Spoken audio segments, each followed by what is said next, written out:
ஓம் சுவாமியே சரணமையப்பா. ஓம் சுவாமியே சரணமையப்பா. ஓம் ஹரிஹர சுதன் ஆனந்த சித்தன் சுவாமியே சரணமையப்பா. இன்றைக்கி நிறைப்புத்திரை பூஜைக்காக சாமிங்க தண்டபாணி சாமி மற்றும் ராஜேந்திரன் சாமியை கூப்பிட்டுக்கிட்டு இன்றைக்கி நிறைப்புத்திரை பூஜை. நாளை காலையில் பூஜை நடக்க போகுது.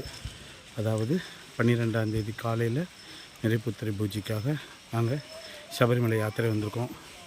ஓம் சுவாமியே சரணமையப்பா. இன்றைக்கி ரொம்ப சிறப்பாக இருந்துச்சு ஐயப்பன் கோயில். உண்மையிலேயே மலையில் நனைஞ்சிக்கிட்டு எவ்வளோ அற்புதமாக இருக்குதுன்னு பாருங்கள். மழை இருக்குது, பட் இருந்தாலும் நல்ல மனசு திருப்தியாக சாமி கும்பிட வந்திருக்கோம்.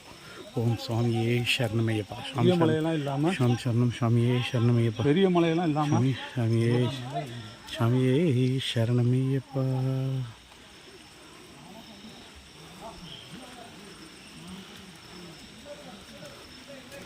சாமியே சரணமையப்பா. சாமியே சரணமையப்பா.